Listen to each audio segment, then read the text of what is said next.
Hi, I'm Ed Amoroso from Tag Cyber, and I'm really pleased today to be with a friend of mine, Ron Ross, who is a NIST fellow and really an icon in our industry. Ron was kind enough to join us today, and we're going to talk about strategy and cybersecurity and business and risk. So, Ron, thanks for making some time today. Oh, thanks so much. Yeah, it's great to be with you. It's always a pleasure, and I've been a big fan of yours for many years as well. So I'm looking forward to having a great conversation today. You bet. Well, right back at you. You've been pretty prolific recently. You've done a fair bit of writing. It must be some inspiration with, being the home for pandemic. You really have done a wonderful job expressing some important points. I want to get to some of those. I know a lot of people think of you in the context of the NIST cybersecurity framework, which I do think is one of the major accomplishments we have in our industry. But you've talked a lot about strategy recently. Now, share with us a little bit of maybe some of your thoughts on, you've talked about the role of complexity and system security engineering. Love to hear your thoughts on that. I know you have a lot of influence on my thinking. Why don't you share with the folks what you've been up to? Well, thanks, Ed. I think, I've been doing this about 30 years now. I think you go back even 10 years before that. So we've been at this problem for many, many decades. Yeah. This has been a really special time. I mean, we continue to see these high-end cyber attacks. And I think the thing I've learned over the last couple of years with this notion of complex systems that we're building, and this has been kind of coming for many, many years, we have great innovation within the IT industry, and we're seeing these new capabilities, and businesses are becoming more productive. They're all in on the technology. And yet at the same time, we have this new exposure and the vulnerabilities that come with that complexity.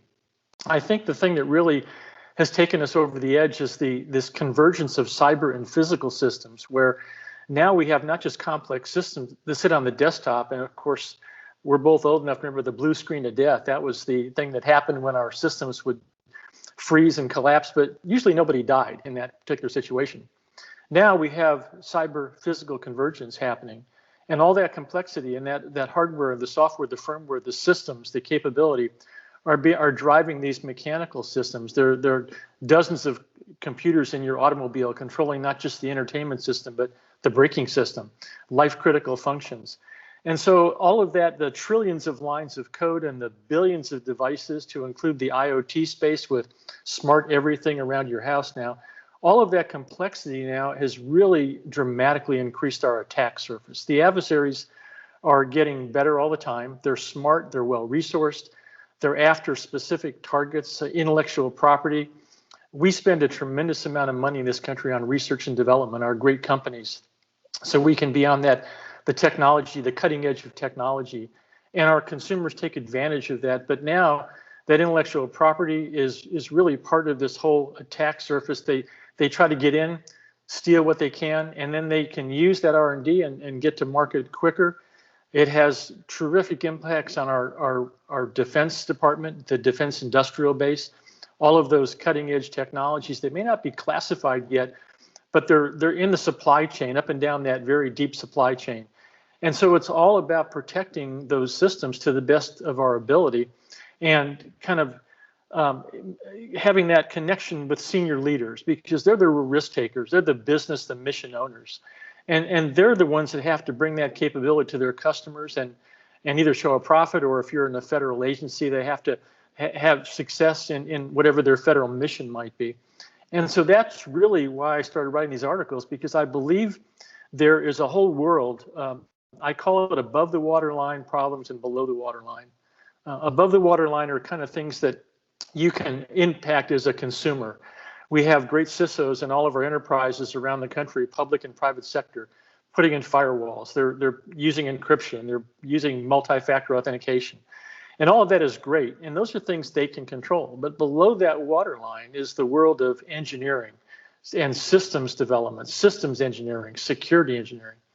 And I think that's the place where we haven't spent enough time, because customers can't influence the level of assurance or trustworthiness coming out of all of those commercial products, which we're using aggressively now. So that was kind of the focus of the articles. And we're going to spend a lot of time next couple of years focusing on below the waterline issues.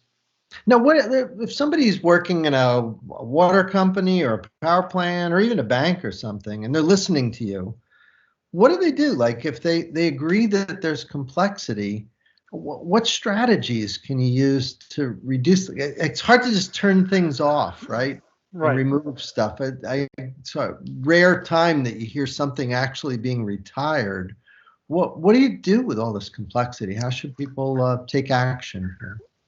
Well, one of the things that, as I was thinking about this problem, I started to think about our strategy for the past 40 years. It's kind of, I characterize it as one-dimensional. It's really been penetration resistance. You put up the defenses and you try to keep the bad guys out. Well, we know after a couple of decades of collecting attack data and things that we stop and some things we don't stop, we know that a certain percentage of the adversaries get in. And so what I was thinking of, wouldn't it be great if our systems could act more like our human bodies, where you have an immune system? It doesn't work all the time. You can get cancer and things like even COVID that the body just can't handle. But for the most part, the immune system operates in hostile space with bacteria and viruses out there and does a pretty good job. So I'm thinking, what happens if we assume that the adversaries are going to get in? In other words, we do everything we can to stop them, cyber hygiene, all the framework stuff, the controls, but at some time they get in. What do we do then? And this is going to get to your question about the water treatment plants, the one that we had the recent attack recently down in Florida, and almost any industrial control system. They're all pretty much the same because they're all basically driven by computers with firmware and things that are driving that capability. So I'm thinking maybe we should expand that one-dimensional strategy to a second or a third dimension, where the second dimension is a damage limitation aspect. Once they're inside, how can we impact their ability to exfiltrate the data or bring down your capability? And we have ways to do that. And again, consumers can't control complexity that comes out of industry because our industry partners are building software and systems under their own lifecycle processes, and they do a really good job at that, but it's still complicated. They can control complexity on the enterprise side, and that would there are things like when you do whitelisting, you only allow certain executables to run on your system. What you're saying is there's a lot of things I'm not going to allow because I don't know enough about them, and it increases my attack surface unnecessarily. So when you talk about damage limitation, there's a lot of new technologies coming out, like zero trust architectures, zero trust concepts, where you now collapse that single perimeter and you try to put those access control and authorization and authentication mechanisms down at a lower granularity of resources. So if the adversaries do get into the system, they have to move laterally. They increase privileges most likely, and then they try to use that privilege escalation to move laterally until they get to the target of opportunity, which could include jumping from system to system. So you try to make it more difficult. And the analogy I use is you have a lock on your front door. Bad guys come through the front door. They can go into every room of your house and rip you off and steal you blind. But what if there was a vault in every room in your house and they had to get through that vault in every room? That would increase their work factor. It makes their life more difficult, and it may stop the attack. We also have virtualization techniques now, micro virtualization, where we're able to churn the system very rapidly, which means you reduce their time on target. Ultimately, the second dimension leads us to that third dimension of cyber and system resiliency. So the systems act more like the human body, and we don't have to obsess about the threat space constantly because you can't control the threat space. But what we can control is how we defend our systems and how those systems are built. So, if you're in a power plant or if you're in a bank, there are certain things you can control through your enterprise architecture, and bringing in security architects, people who understand how these different system elements are connected, the information flows, and that's where the connection to the business leaders, the senior executives, has to come in. We don't do a very good job, even though we think we do, of communicating up and down that organizational stack. We have a system stack and we have an organizational stack, and you got to be able to work the stack on both sides, up and down.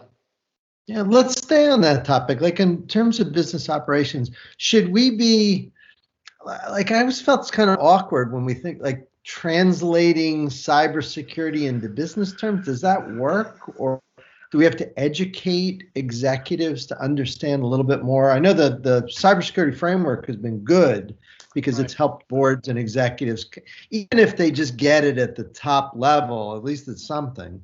But that you've written a fair about like the business biz ops, and Right. I'm thinking there's probably something there. What would your advice be to people watching about how they can communicate better with business unit leaders? Sure. Well, I think it starts with, for many, many years, when cybersecurity first started getting popular or it came to the forefront, our community thought it was all about us. I mean, we were the center of the spotlight and everything revolved around Oh, we cybersecurity. still think that, right? Yeah, we still probably do. But in reality, I've always thought of cybersecurity professionals, and I respect, we have so many great people in this business. And I've always thought that we are staff people first and foremost. In other words, we exist for one purpose, to support the mission and business owners. And I think what's happened is there's been a greater dependence on information technology and systems that's happened over the past maybe decade. The systems were always important, but now with this, they become so much a part of mission and business success. And at that point, my favorite, my role model, I'm a huge NASA and a NASCAR fan because both NASA and NASCAR operate in high risk, high threat environments, and they're pretty successful for the most part. I followed NASA for years, and the number of missions that were flown going back from the early Mercury and the Gemini and the Apollo programs to the shuttle, very few failures. And the concept of integrated project team was kind of core at NASA. Everybody at NASA, there's a famous story that President Kennedy told one time. He went down to visit NASA, and he ran across a janitor pushing a broom down the hall. And the janitor said, "Good morning, Mr. President." And President Kennedy said, "What do you do here at NASA? What's your role?" And he said, "Mr. President, I'm helping put a man on the moon." And that to me was so inspiring, because what it said to me is that everybody in that organization understood the mission, they felt part of the mission, and it was seamless up and down. And I think that's what we need to try to achieve in cybersecurity. So we're not just that special team that's in that room down the hall. Cybersecurity professionals are interleaved every part of the organization. If we do this right, we really shouldn't have a need for cybersecurity people a decade or two from now, because those skills will be integrated into the whole way the mission and the business operates. And that means we have to have that understanding of what is really important. The mission and the business comes first. Our job is to help them be successful. And that comes with trade-offs, lots of trade-offs. Sometimes there's no perfect security, there's no risk-free environment. And I think that's the part that we have to do better on to make sure that we can communicate. And people, who have the ability to talk to the senior leaders on one hand, and then turn around and make a phone call and be talking about, configuring firewalls and how software is developed. Those people are pretty rare, and it's a skill. Yeah, it's a skill that's really needed, and I think valued. Do you think we should be mixing it up a little bit more, like security people and IT and executives? Do you think we're too siloed in our industry? I mean, as you're saying that, I'm thinking that we probably are, right? And stay in discipline a whole career, right?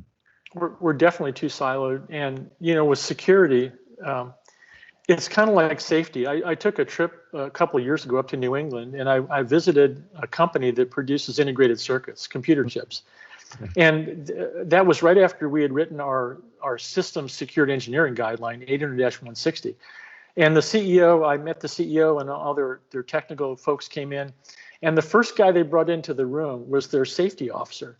And before I had arrived, they gave him the task of going through our security control catalog and our engineering catalog and saying, how would you do all that stuff from a safety perspective? Because safety is a property that you have to build into a system. It's a property that emerges with good engineering.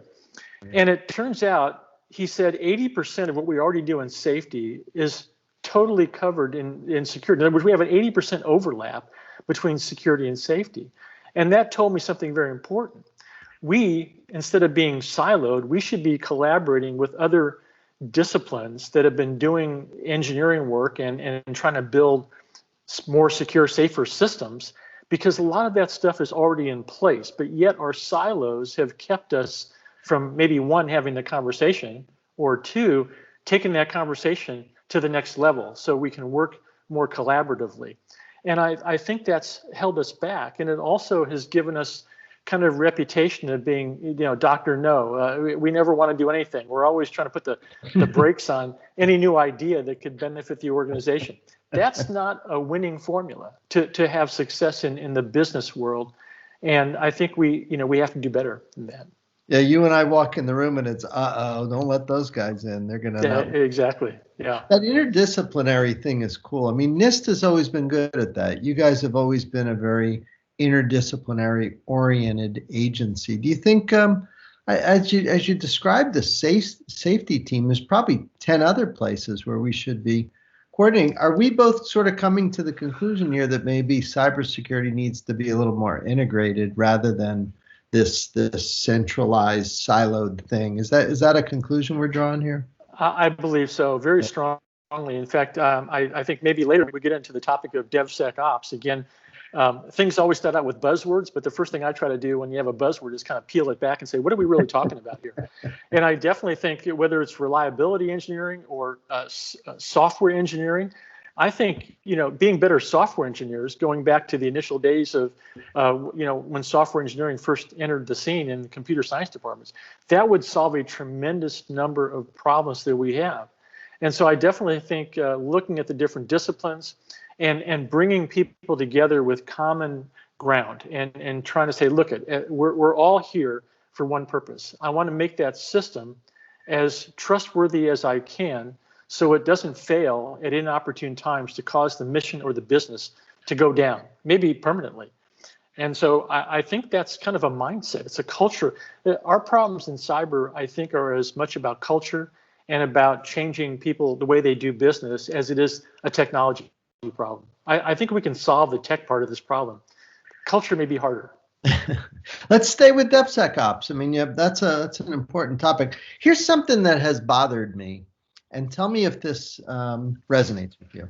Well, there's this designation DevOps, and then there's this impending we do of DevSecOps, or some people say SecDevOps. I never quite know where to put it, but we'll say DevSecOps. It bothers me that as DevSecOps sort of emerged over the last not too many years, less than 10 years, that we would even have to add sec afterwards to that. That's always, I thought, man, I thought we were past that. Like this idea that we would create this new development SDLC process and sort of forget security, and then we have to inject it afterwards. Am I just being silly? I mean, I'm glad that most DevOps teams understand that security needs to be part of it, but it just strikes me as weird that in 21 we say DevOps, and then we say, or DevSecOps, almost as if you don't say DevSecOps, then the hell with pen testing and validation and continuous. It's like, are we really at that point still? That's where we were 30 years ago, where you did development or you could do it securely.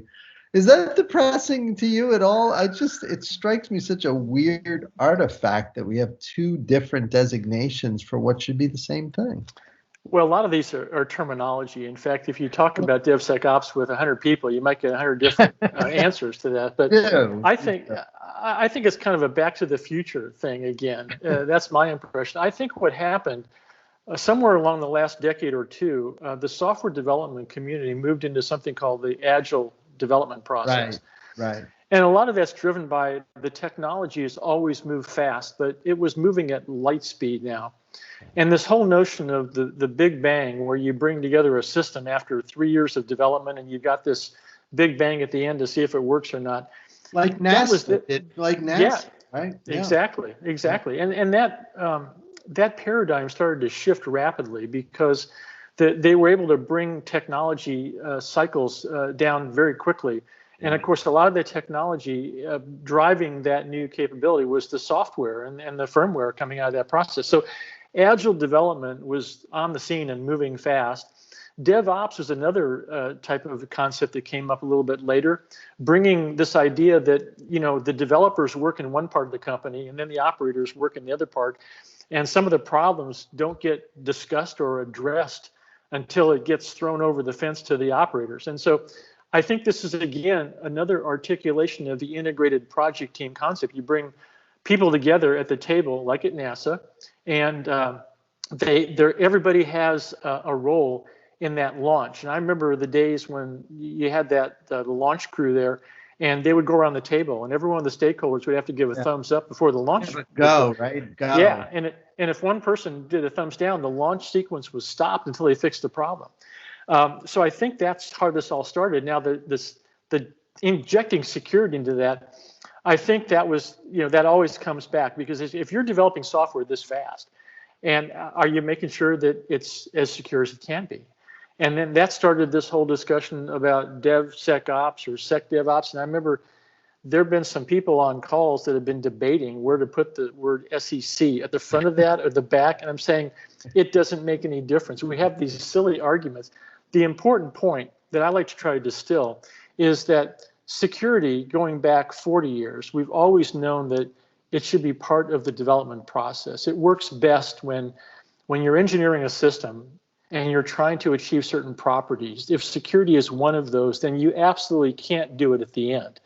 The question is, where do you do it? How much do you do it? How much emphasis is there? And so that's where the DevSecOps process, I believe, started to emerge. And one of the things that I would like to explore, and we're doing this in 2021, our engineering guideline, 800-160, it kind of looks at an international systems engineering standard. It's an ISO IEEE standard, a joint standard. And it deals with systems and software engineering. And we've got about 30 different processes described, and we articulated every one of the security considerations across both technical and the non-technical processes. The question I'm asking is, I want to look at how people do DevSecOps today in industry. And I want to go back and say, okay, of all the things we have in our publication, which of those processes are you doing? Which ones are you not doing? Why aren't you doing those? And should you be doing those? I think it's an honest question. I don't think at NIST, we're part of the Department of Commerce. So we've always had a very collaborative relationship with industry. It's just, we've always believed that is the best way to go. What's good for business is and good for security, and vice versa. But I do think we have to be honest brokers here. We have to have an adult conversation. We have to be able to say, okay, if you're not doing some of these things in your development process, how much risk then are you pushing off to the consumers, which they may not be able to address those issues before? And there's some tremendous new work going on in this whole area of DevSecOps with container-based security, the sidecar concepts, things that the service mesh architectures that really pushes that security to critical places within the architecture. And then we have this whole notion of assurance, which used to be part of every discussion 30 years ago. You're right.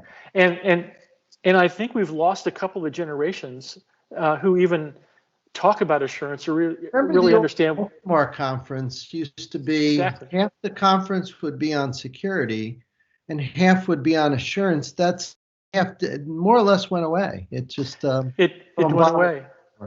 Yeah. And I think what's replaced it is you hear a lot of people talk about testing, especially in the DevSecOps process. And when I worked at NSA back in the early 90s, I was a division chief for the division that did the Rainbow series, the Orange Book and all the. Yeah. And one of the things that always was central to the Orange Book and even has followed on in the common criteria, functionality and assurance. Right. And assurance wasn't just about testing. It was about doing design analysis, where you talk about black box testing, which means you really have no insights into the internals of the system, or white box and gray box testing means you have some understanding of what the internals look like within the system. And that was a huge part of any NSA evaluation, understanding how the software is built, what the interactions were between modules, because that's where a lot of the vulnerabilities crop up today, because we don't have a lot of transparency into the process. We don't have a lot of understanding about how all this complexity comes together. And it's not as if we're ever going to have perfect assurance on every module, but we do need to understand about what those individual modules, how trustworthy are they? Because as we bring in different commercial products to include massive code libraries where sometimes we have no visibility or we just don't understand what's out there, we're just bringing those code libraries in. That's a problem when you move beyond the blue screen of death into life-critical systems. And I'm thinking that we can't have high assurance everywhere, but we should be able to have it where we need it. And I think that's a risk management decision. And I think that's what those board level individuals have to be part of that conversation. And we have to do it honestly with our eyes wide open. Do you think initiatives like software bill of materials and things, that's within commerce over at NTIA, things like that, where you're trying to do a better understanding of the provenance and supply chain associated with code.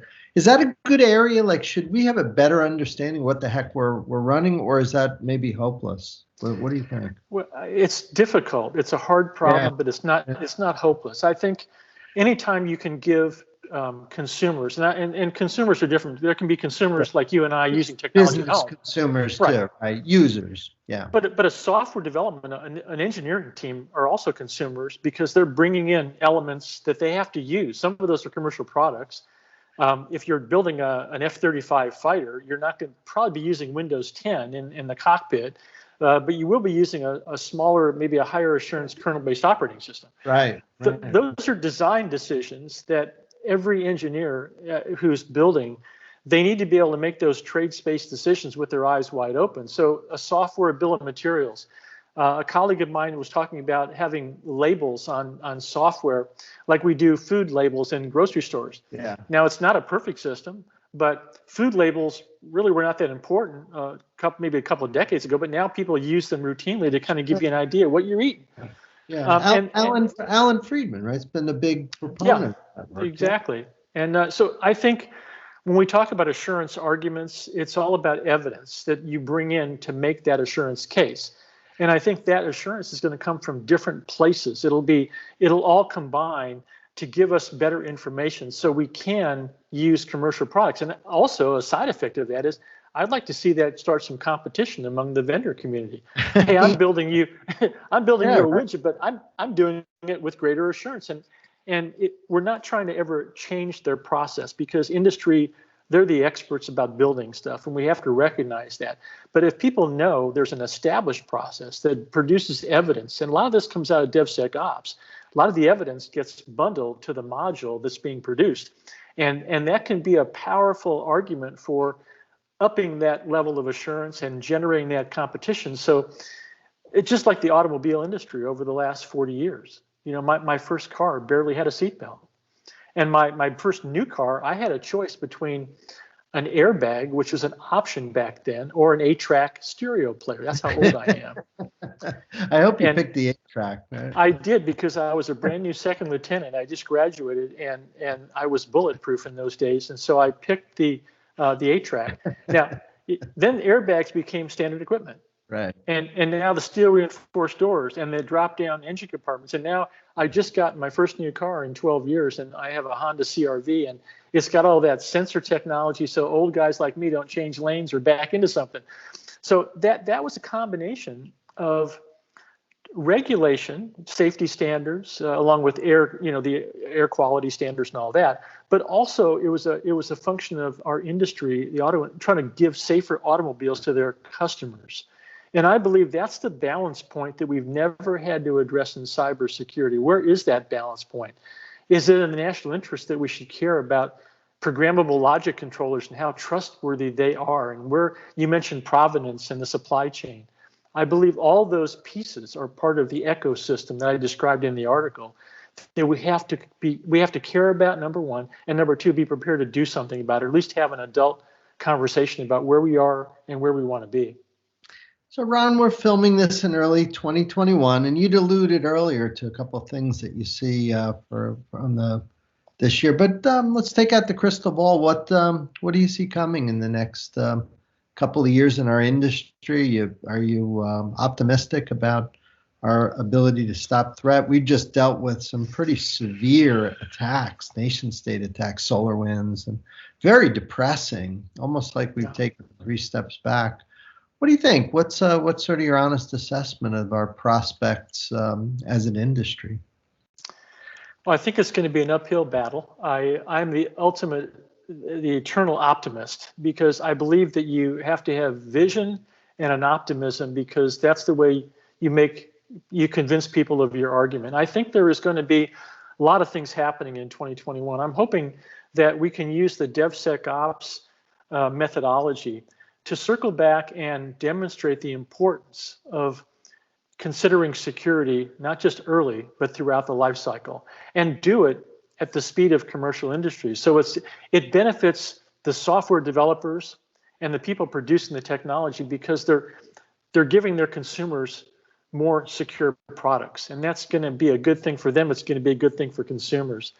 I think there's also going to be a renewed look at enterprise and security architectures because of the COVID-19, the pandemic, where entire workforces moved out of the building and they scattered around the globe. And I think that's introduced a whole new set of vulnerabilities. Not that we don't know how to handle them, but we had to do it so quickly.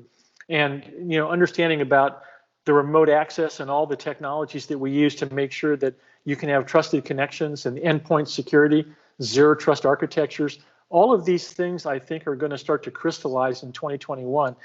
And we have to do that with a continuing hostile cyberspace. But I think we have to come to the realization that you're never going to be able to understand every threat out there. A system engineer or a security engineer, they deal with the known threats and the known vulnerabilities. But the other thing they do that doesn't happen in a lot of other places is they try to do what ifs. What happens if this type of threat emerges that we haven't seen before or we've never encountered?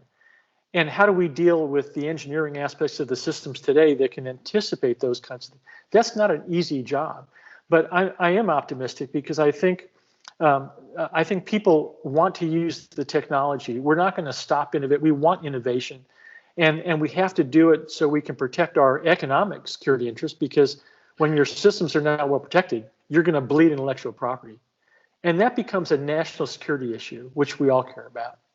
I sure hope you're right. I mean, I'm also optimistic about innovation and the work we're doing. The thing that gives me pause is the advances that hostile nation states are making. It's easier to do offense. So it's almost like, when you're in an airport and you're walking next to one of those moving sidewalks.